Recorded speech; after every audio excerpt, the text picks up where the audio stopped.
أعوذ بالله من الشيطان الرجيم بسم الله الرحمن الرحيم. The topic of today is actually about evil eye and jealous people.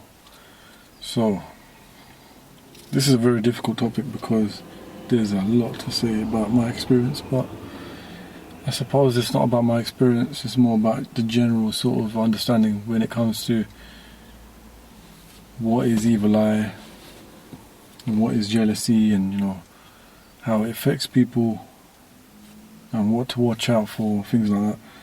So what do you watch out for? You have to understand that people are always going to be jealous by nature from your success, and they will hope for your failure. So if you're successful with anything, even if it's so dumb, so small, insignificant, they will frown upon you. Who will frown upon you? That's the question. Really, it could be anyone and everyone. It could be your own family, your own sister, your own brother. It could be, your cousins. It could be your aunties, your uncles. It could be your friends, your very close friends. It could be the people you work with who are even friendly with you. It could be people you just generally or casually see day to day. Jealous people exist, and they envy people who are successful or seemingly seem successful. And the problem actually is that there are people who will even envy you or show jealousy or hope for your failure even if they are very successful themselves. And it's not always the case that people who aren't probably doing well themselves in their lives, and they probably they probably know they aren't, and sometimes it's not always those sort of people. It's always sometimes people who are probably doing better than you. They just don't want you to go above them in any way or shape or form. So it could be your family, for example. It could be your own sister. It could be your brother. You got a nice car, and they're going to be angry. They're going to be jealous of your job, even if you do something very small, like you fix the shed in the garden. They'll be angry. Or how did he do it? He's not capable of doing that. If you were to do something even worse or small, like so ridiculous and trivial, like put a frame up on the wall, and everyone's making faces, oh, how did he do that? How did he do that? He can't do that. He's not capable of doing that. Especially like when it comes to success in education and work, like if you've got a degree or you've passed your GCSEs or college exams, you've got a PhD, you got the utmost top grades, A's, first class, in whatever sort of grading system you want to put it down to, they'll be jealous of your success. And so this evil eye can be detrimental. This sort of jealousy can be in the form of evil eye, where it hits you.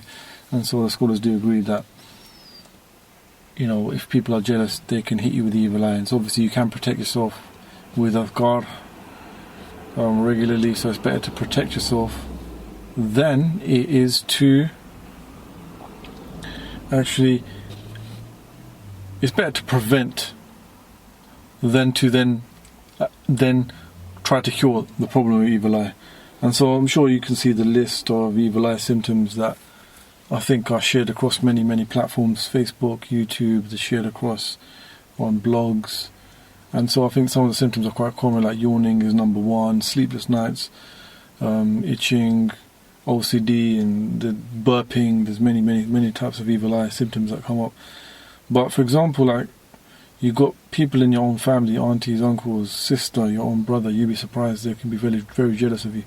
And obviously very, very patient people. I think I'm a very patient person, so like myself, I'm a very aware person, so I see around me not 180 degrees, but enough that I can see from the corner of my eye that someone isn't happy. They're hoping for my failure. They're trying to make a narrative about me, or they're trying to say something bad about me, or making stories up about me being stupid, or hoping for my failure. You can see that even the dumbest and smallest of things will get to them. They'll get jealous, they'll get angry, envious, or they'll hope they can suppress your failure, make you look stupid, try to control you, and there's many things that can happen. So yeah, when it comes to jealousy, be very, very careful who you share your good news with, who you share your bad news with. Very, very important. And it's not only the Muslims that have to understand this. Obviously non-Muslims will have to they obviously know this as well. I know Jordan Peterson is one person who said that, share or be careful of who you share your good news and bad news with. That's a very, very, very good piece of advice.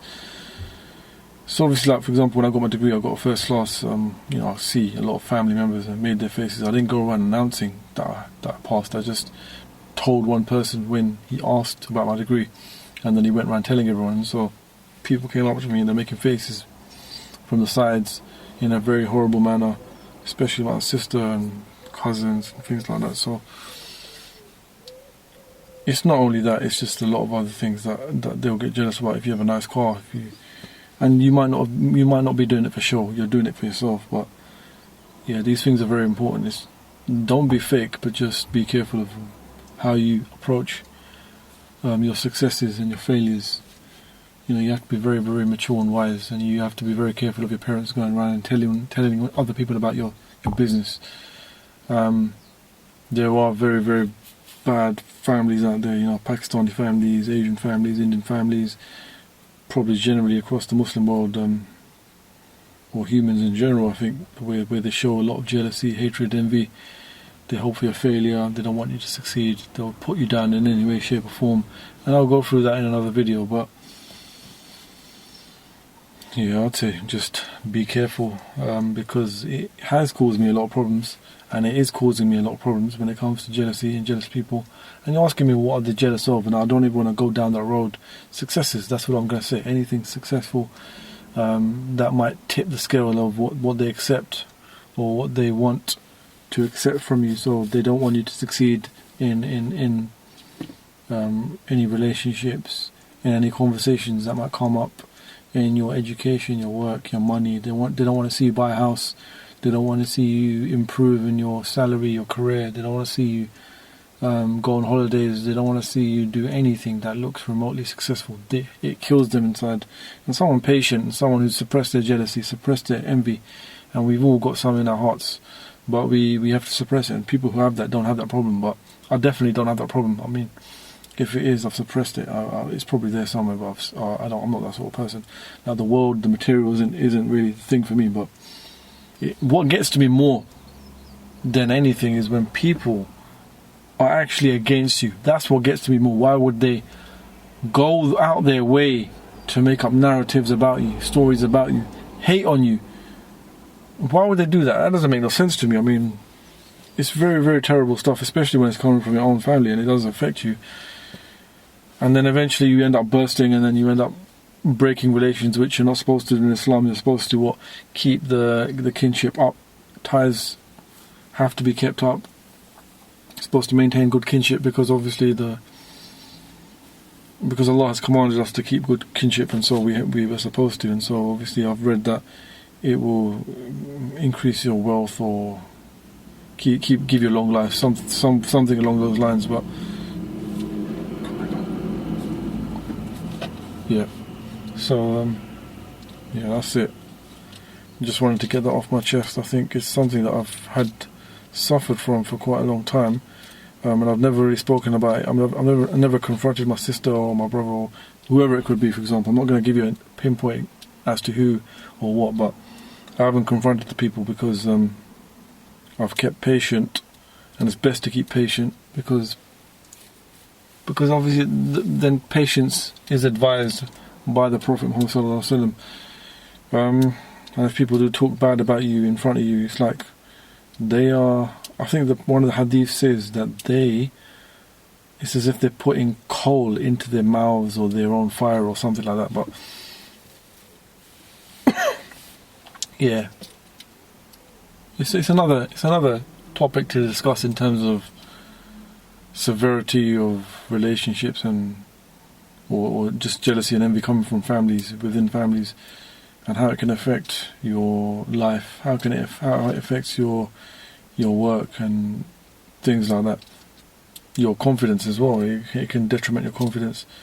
Obviously a believer should have 100% confidence that whatever someone says and that which is not true shouldn't affect them, and your life should be carrying on as per usual. But yeah, I don't disagree with the fact that we should be protective, or we should be protecting ourselves, we should be preventative of the evil eye before it even gets to us. So always doing it adhkar, Allahu Akbar, Allahu Akbar, Allahu Akbar, astaghfirullah, astaghfirullah, astaghfirullah.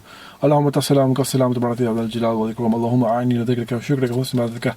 La ilaha illallah wa la sharika lahu, lahul mulku wa lahu kullu shay'in qadir. La hawla wa la quwwata illa billahi. La ilaha illallah la na'budu wa la ni'matu wa la al-fadlu wa al-fansulu wa Allahu mughlisina lahuddina wa la kullu kafirun. Reciting the subhanallah 33 times, alhamdulillah 33 times, Allahu Akbar 34 times, reading Ayatul Kursi, Qul huwa Allahu al-Ikhlas, Qul a'udhu bil-falaq, Qul a'udhu bin-nas after every salah.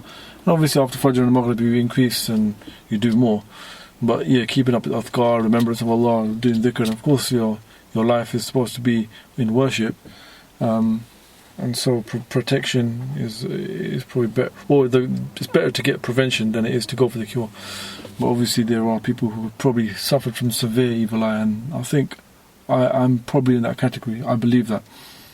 And so this whole conversation is just to make sure that people understand that they need to be very careful about the people they share the good news with, and the bad news with. And obviously if you're mature enough, you already know what to do. Never show off. Never ever show off. Not in anger, not in retaliation. Never try to, get angry in your life. If for example, you haven't got a nice car after a long time.